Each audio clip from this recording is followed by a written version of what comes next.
Le décrochage scolaire, c'est vraiment une problématique qui est très très très importante, surtout au niveau de Serein. On a des jeunes qui ont fait de nombreuses écoles. Ils arrivent souvent au CFA parce qu'ils ont échoué ailleurs. Ils sont souvent déjà dans une problématique de décrochage depuis plusieurs années. À Serein, ce n'est pas non plus la première génération de chômeurs.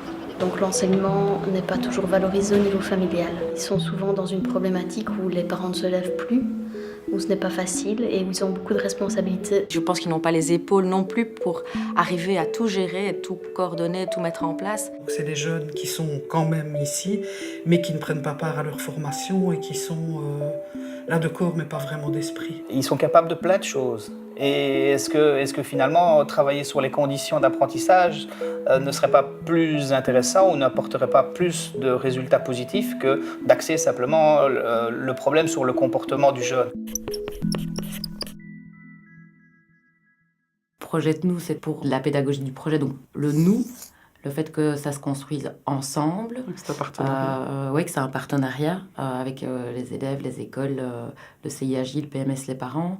Et projette-nous, se projeter et pouvoir construire et peut-être imager aussi tout le processus.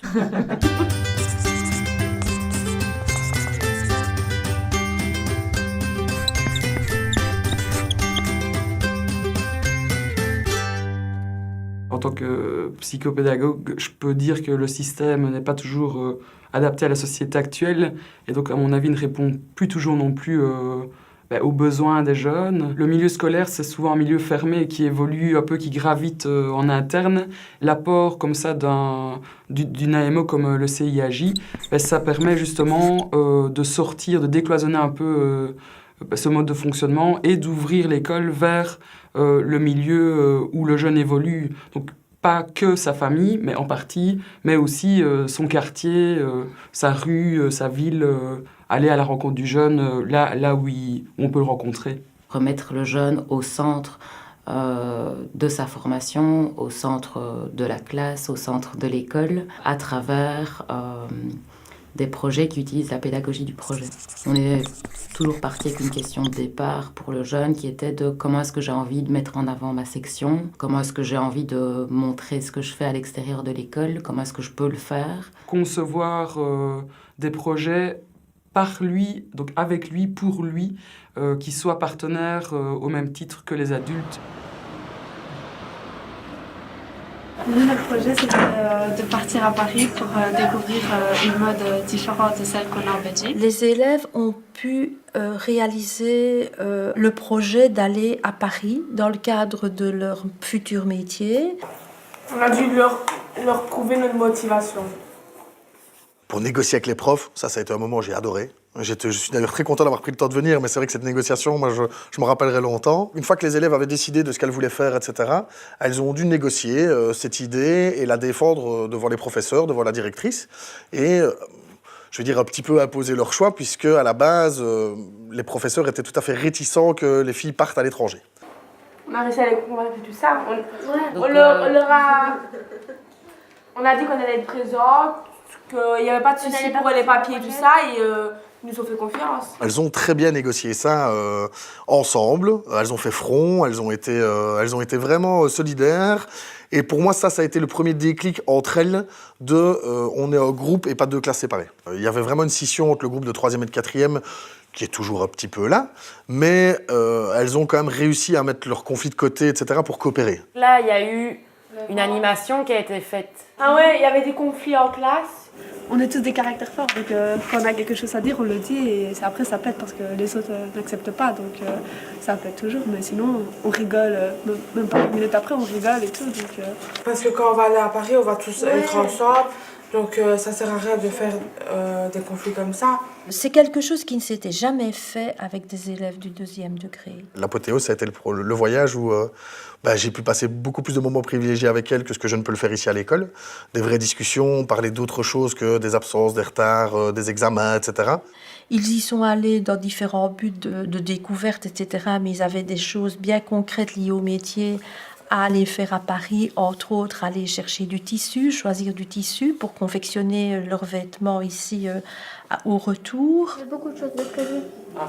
C'est surtout, on va aller sur les Champs-Élysées, aller voir la Tour Eiffel, voir la Galerie des Fayettes. Puis l'hôtel était des lieux aussi qu'on devait aller visiter. On avait marché beaucoup. Ça a été trop vite. Ouais, ça passait vite. Genre, quand on arrivait à une destination, direct, on repartait. Vous n'avez pas eu le temps, c'est ça que vous voulez En tout cas, dire. une chose est sûre, c'est que la mode de Paris, c'est cher. Une robe chemise, 225 €. Ouais.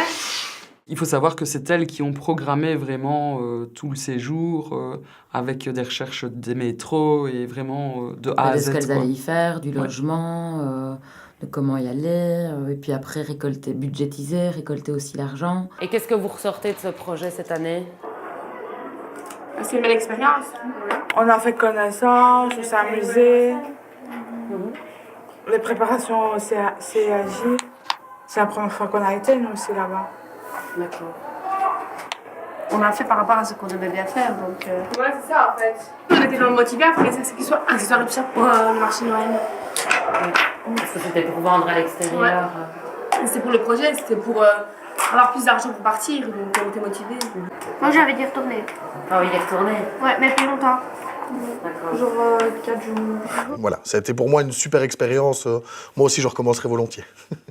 Prendre le temps de se connaître, d'apprendre à connaître le jeune, d'apprendre à connaître le groupe, de faire en sorte de créer une cohésion avec sa classe, avec les membres aussi adultes qui sont dans la section, et donc de passer par des exercices de dynamique de groupe en début d'année, même tout au long de l'année, pour prendre par exemple la température, quoi, de savoir comment, tiens, aujourd'hui, comment est-ce que tu te sens, quoi, et pas juste venir pour ingurgiter la théorie ou venir la donner.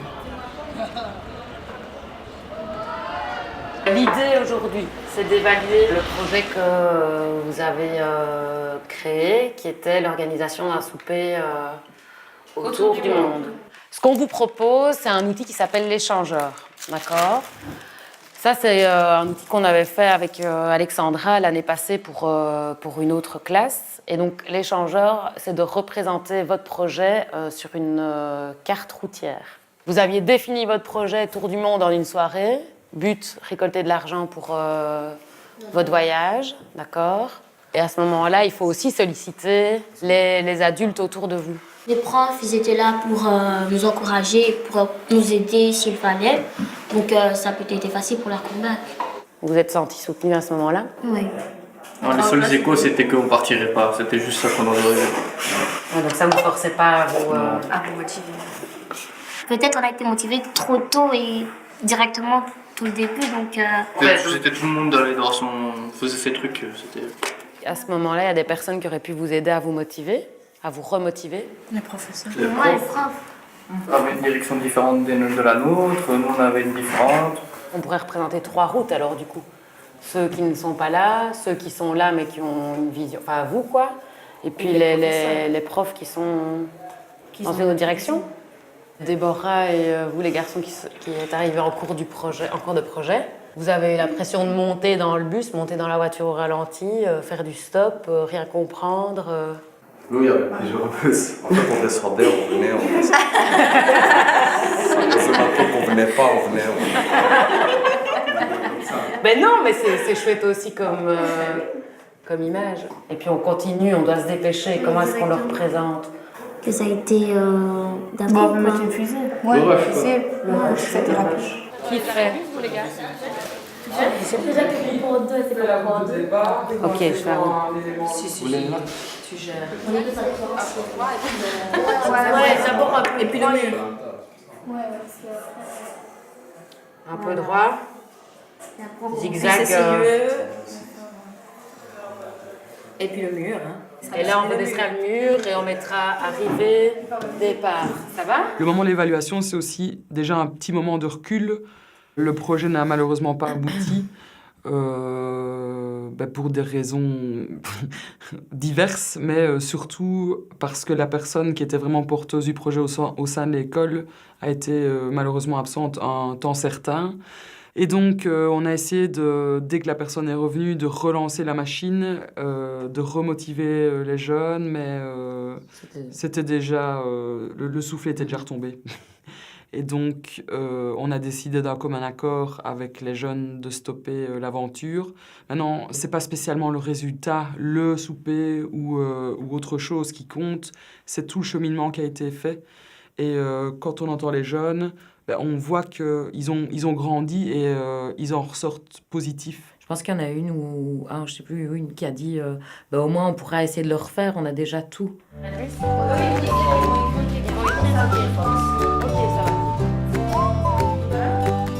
Ça ressemble à un mur. Ça ressemble à quoi? Un mur. Bah oui, ça ressemble à un mur. C'est votre mur. Je mets la boîte. Sur le bord de la route? Non, les doigts, ça c'est la route. Oui, voilà, tu fais juste les panneaux et on écrit après. T'aurais dû les mettre dans le mur. Continue, tu prends, tu refermes et après tu fais la petite dans le mur. Là, je l'écris ici et je fais une plage. Exactement, ça va. Ouais, avec Donc les profs, qu'est-ce qui s'est passé à ce moment-là? Ils nous ont pas aidés du tout. Voilà. Ils ont pris leur côté et puis on a fait leur petit jeu. Des départ, c'est comme ça. On l'écrit en vite.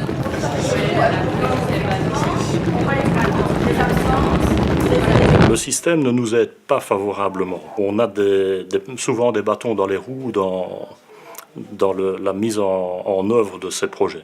Quand on fixait des objectifs avec les jeunes, c'était très compliqué quelquefois de le mettre en place et ça prenait plus de temps.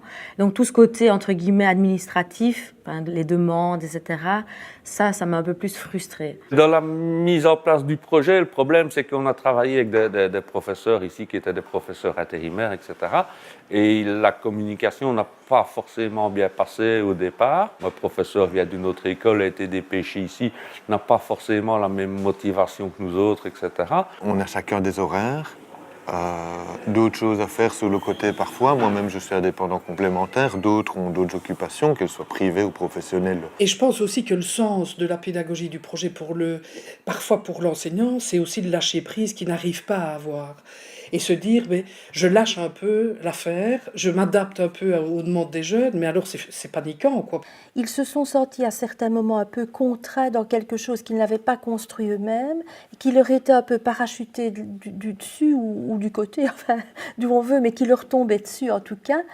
Et plutôt que d'y aller vraiment de bon cœur, je pense qu'ils y sont allés avec un peu trop de parcimonie parce qu'ils ne voyaient peut-être pas nécessairement où était leur place, comment ils allaient l'apprendre et jusqu'où ils devaient mener les élèves dans le projet. Souvent, on se dit, ça vient des jeunes, l'idée vient des jeunes, donc c'est logique que le jeune soit motivé et aille jusqu'au bout des choses. Partant du principe que les jeunes avaient décidé qu'ils savaient faire seuls. Et donc ça, on a constaté plusieurs fois que non, ça reste un jeune qui est en apprentissage, qui a besoin de soutien, qui a besoin de cadre. Et on se dit que les adultes oublient trop souvent peut-être de se mettre réellement à la place du jeune. Donc, du coup, les adultes se disent, lui, il n'est pas motivé, pourquoi est-ce que moi, je le serai et pourquoi est-ce que moi, je dois investir, donner du temps dans mon cours par rapport à ce projet-là. J'aurais vraiment voulu qu'avant de lancer le projet avec les jeunes, il y ait une étape d'accompagnement des équipes et qu'on aurait pu ainsi créer l'adhésion. Moi, je pense qu'il serait vraiment important, c'est de trouver un moment, et ça, c'est ce qui est le plus complexe, c'est de trouver un moment où tous les acteurs qui sont impliqués dans le projet peuvent se retrouver, peuvent entendre ce qui se passe et aussi proposer des idées et agir. Ce qui serait vraiment essentiel, c'est de pouvoir dégager du temps pour que les équipes éducatives et pédagogiques puissent se rencontrer pour mettre en place le projet, le rectifier, pouvoir se concerter. Donc c'est vraiment leur laisser le temps de pouvoir préparer les projets qu'ils mettent en place. Je pense qu'avant de démarrer des projets avec des élèves, il faut que les adultes soient bien tous au courant de ce qu'est la pédagogie du projet et comment ils ont envie de fonctionner et qu'ils forment une vraie équipe. Une équipe, ça veut dire des gens qui ont le même objectif et qui travaillent ensemble. On voit très bien qu'il y a des problèmes dans la gestion de classe et des problèmes d'accrochage et des problèmes de discipline en classe quand les enseignants ne forment pas une équipe. Parce qu'on parle d'engagement des adultes, mais là c'est clair qu'il y a l'engagement des équipes, mais il y a aussi l'engagement des directions. Et si elles ne s'engagent pas, mais les équipes ne suivent pas. Il y a plein de gens qui ne sont pas prêts à fonctionner sans cadre et sans structure et sans injonction, entre guillemets, mais sans qu'on les guide, qu'on leur dise un peu ce qu'ils doivent faire. Donc, les directions doivent vraiment jouer un rôle là-dedans, oui. Quand on se lance comme ça dans un projet, on se dit toujours, mais enfin, comment est-ce que je vais débuter le truc ? Comment les étapes vont-elles se succéder ? Comment les idées vont-elles arriver ? Moi, comme je l'ai expliqué à mes collègues, je trouve que quand on part avec un projet qui vient des enfants comme ça, c'est vrai qu'au départ, on se dit « ouille ». Oui, ils nous demandent des choses insurmontables, ils ont des tas d'idées, ils pensent à des choses farfelues qui sont fort coûteuses et puis après il faut cadrer. Une fois qu'on a cadré, les idées tombent, les idées viennent, on discute avec un, on discute avec l'autre, un collègue, un ami, et puis tout se construit petit à petit. Pour mes élèves chauffagistes, une chose ressortait, eux, qu'est-ce qu'ils voulaient ? C'était pouvoir retransformer un atelier de chauffage. Dans notre établissement, on avait des locaux vraiment spacieux, vastes, où on pouvait réaliser ce type de projet, je vais dire. Et alors, voilà, tout s'est mis en route. Les jeunes ont découvert l'espace qui pouvait leur être attribué. Ils ont vu comment ils pouvaient l'aménager. Donc, ils ont décidé de créer des petites logettes qui n'existaient pas, qu'ils ont dû construire avec des blocs. Ils ont fait passer des tuyaux dans tous les sens parce qu'il faut faire intervenir de l'eau, il faut faire intervenir du gaz quand on est un chauffagiste. Et puis alors, ce qu'ils ont voulu aussi, c'était rendre l'endroit vraiment sympa. Alors, comment le rendre sympa ? De nouveau, ils y ont réfléchi. Ils ont trouvé 2 solutions. La première, c'était de créer des tableaux individuels. Sur ces tableaux, en fait, les jeunes ont représenté avec des gros marqueurs à la peinture, ils ont dessiné des personnages de leur choix qui les représentaient. Et ils ont également repeint tout l'atelier avec des graffitis. On finit un peu ce qu'on a à finir notre partie, puis on fait une petite pause, on va s'aérer, et puis on revient. Là, ils ont été aidés par un monsieur spécialiste en graffiti qui est venu leur donner des petites indications pour savoir comment faire le b.a.-ba du graphe. La classe, c'est bien la classe. Et ça va ce quoi-là? Voilà, c'est bon. On a eu la journée porte ouverte, ils étaient fiers de travailler dans leur box et de montrer un peu aux visiteurs leurs travaux qu'ils avaient réalisés. Et de temps en temps, on avait les élèves des autres sections qui venaient faire un tour. « Oh, ça a changé ici, monsieur. C'est dommage, on n'a pas eu tout ça, nous. Hein. » Donc, on en parle dans l'école. On a l'impression, en tout cas, je parle pour moi, j'avais l'impression d'être dans une pièce où je savais que je devais travailler dans cette pièce-là, et puis alors devant moi des portes s'ouvraient, et j'ouvrais les portes une à une, et d'autres idées arrivaient, et à chaque fois que j'ouvrais une porte, que j'ouvrais une fenêtre, hop, je saisissais des informations, et je les retravaillais, parce qu'à chaque fois, je me rendais compte qu'elles rentraient dans le cadre de ce projet. Ça a été le cas en mathématiques, ça a été le cas en français, mais tout en fait s'entremêle. Tu vois, avec cette formule mathématique, on parvient à réaliser cette partie du projet. Et tout comme en français, finalement, en français, le jeune pourrait éventuellement rédiger un courrier et ça rentre vraiment dans le cadre des cours. On s'est vraiment serré les coudes et les idées de tout le monde ont fait qu'un petit quelque chose est devenu quelque chose de très très grand et formidable. Je pense que la pédagogie du projet est intimement liée à l'accroche scolaire. Cette pédagogie-là, elle est vraiment intéressante parce que ça donne du sens dans le cadre des leçons. Certains ont mûri, on se rendu compte qu'en leur donnant des responsabilités, ils en étaient capables. Je pense qu'au niveau de la confiance en soi, ça a dû les aider. J'ai même l'impression que certains enseignants se sont peut-être un peu assagis parce qu'ils voient les élèves autrement. C'est vrai qu'on est quand même souvent en conflit parce que les éducateurs, on gère l'absentéisme, donc c'est vrai qu'on leur dit des choses qu'ils n'ont pas envie d'entendre. Je trouve que ça a vraiment donné une autre dynamique entre les gamins et une autre dynamique avec moi. Le lien qu'on a pu créer en étant proches et en travaillant ensemble, parce que c'était un peu ça, nous a quand même mis sur un autre rapport que juste gendarme et voleur, si je peux dire. Voilà. Alors il y a toujours des moments où c'est comme ça, mais c'est vrai que maintenant on arrive à discuter d'adulte à adulte. J'ai même été taguée avec eux, ça a renforcé les liens et ce sont des jeunes qui, comme tous les jeunes du CFA, ont des situations personnelles et familiales compliquées. Et ça m'a permis de pouvoir entamer des guidances et mener à bien certains projets plus PMS avec eux. Donner du sens à leur apprentissage, un objectif, ça fonctionne, quoi. Et ce qui était fort amusant là-dedans, c'est que quand on a travaillé sur les comptes rendus, nos élèves n'ont pas remarqué qu'ils faisaient du français. Pour eux, c'était amusant, c'était quelque chose où ils s'appliquaient, c'était pour le projet, c'était pour l'atelier, et ils n'ont pas vu que, en fait, ils travaillaient. Ayez confiance par rapport aux jeunes. Ils ont un potentiel de fou, vraiment, donc ça ne les sous-estimez pas. Finalement, l'accrochage scolaire et ici la mise en place de la pédagogie du projet, c'est pas juste une affaire de jeunes, ça concerne aussi les adultes. Sans que les adultes adhèrent, motivent, encadrent, ça peut pas fonctionner. Là, c'est bon, je pense.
Ça va, je suis belle? Magnifique. Allez. Allez, go, go, go. Allez. Rayana et Brittany, quelle tâche avez-vous accomplie pour le projet Fred et moi? On est en train de rechercher, on attend des confirmations de la part d'une femme. D'une connaissance, voilà, c'est là que je réponds chaque fois. D'une connaissance, d'une dame qu'on connaît, d'une madame qu'on connaît. J'espère qu'on filme pas. C'était quoi le but? On peut recommencer pour refaire mieux, s'il vous plaît. Rayana et Brittany, quelle tâche avez-vous accomplie pour le projet Fred et moi? On a recherché du matériel pour notre vide dernier cycle. On a cherché sur Internet et on a trouvé 2-3 magasins et on les a contactés. Je vous remercie pour votre réponse. Nous reviendrons vers vous plus tard. Au revoir.